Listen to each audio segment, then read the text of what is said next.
बिस्मिल्लाहिर्रहमानिर्रहीम। अस्सलाम वालेकुम। Grammar toolkit topic it's versus it's. It's is a pronoun, possessive pronoun for neutral gender. It's जो है ये एक प्रोनाउन है और ये पोजेसिव प्रोनाउन है न्यूट्रल जेंडर के लिए। न्यूट्रल जेंडर ऐसी चीज़ें जिनको हम बायोलॉजिकली ना बता सकें कि वो मुज़क्कर हैं या मुअन्नस हैं, जैसे मेज़, कुर्सी, दरख्त, इस तरह की चीज़ें, उसके लिए इट्स इस्तेमाल करते हैं। और उसकी पोजेसिव प्रोनाउन, उसकी मलकियत बताने के लिए होता है ये। उसकी कुछ एग्जांपल्स हैं। The dog ran off, I had undone its chain. Its chain.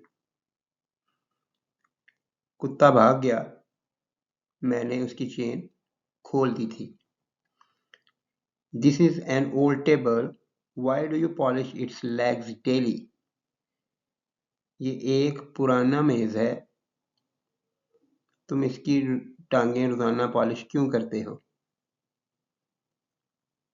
I don't wear this shirt, its color has gone with sun. मैं ये शर्ट नहीं पहनूंगा, इसका रंग सूरज की वजह से उड़ गया है। तो इट्स कलर, इसका रंग, इट्स लेग्स, इसकी टांगें, इट्स चेन, इसकी जंजीर, और ये जो है ये इट्स एक उसका इसका के मीनिंग में इस्तेमाल होता है। Its is a contraction of a pronoun and a helping verb. Its जो है ये एक प्रोनाउन और एक हेल्पिंग वर्ब को इकट्ठा जोड़ के कंट्रैक्ट करके एक कंट्रैक्शन बनाई गई है।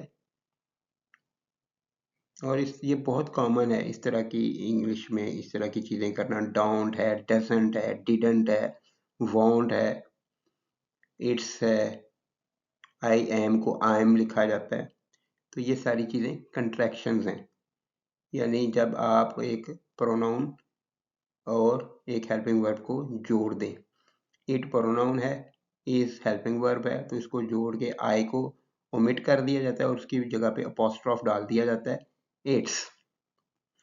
ये उस इट्स से बहुत डिफरेंट है मीनिंग के लिहाज से। उस इट्स के मीनिंग थे उसका या इसका। अब यहाँ पे इट्स के मीनिंग है ये है, ये है, ये है। इट्स ए रिक्वेस्ट, ये एक रिक्वेस्ट है, ये आपसे दरख्वास्त है। इट्स डन, ये हो गया है। इट्स गोइंग टू रेन, बारिश होने वाली है। तो ये सब्जेक्ट प्लस हेल्पिंग वर्ब है और वो एक पोजेसिव प्रोनाउन था। ये इनके दरमियान ग्रामेटिकल फर्क है, यही इस्तेमाल का फर्क भी होगा। आप इनको आपस में इंटरचेंज नहीं कर सकते। डोंट इंटरचेंज, इनको आपस में चेंज करके ना लिखें, लिखा ही नहीं जा सकता, बिल्कुल अलग चीज़ें हैं। हम मानी हों तो इंसान लिख सकता है, लेकिन ये बिल्कुल डिफरेंट है। इट्स जो है, जो हमने पहला ITS वाला इट्स जो है वो पढ़ा था, तो ये एक प्रोनाउन है। और इट्स, ये इट इज़ है, ये एक प्रोनाउन प्लस हेल्पिंग वर्ब है। तो ये दोनों डिस्टिंक्ट हैं, एक दूसरे से क्लियरली अलग अलग हैं। You can't interchange them unless you want to create jokes.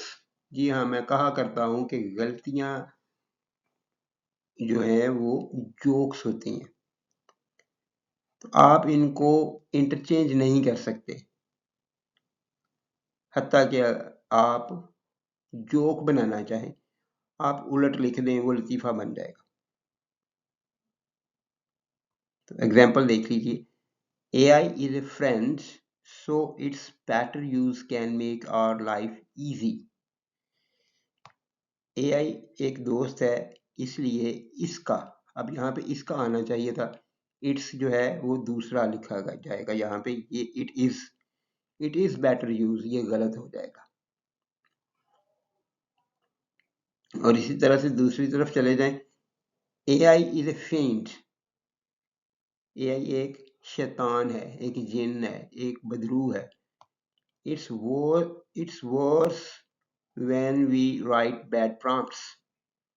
ये और बुरा हो जाता है, AI जो है ये और बुरा हो जाता है जब हम गलत प्रॉम्प्ट, बुरी प्रॉम्प्ट लिखते हैं।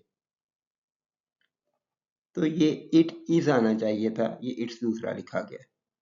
तो ये दोनों बैड एग्जांपल्स हैं इंटरचेंजिंग की, इन दोनों को आपस में।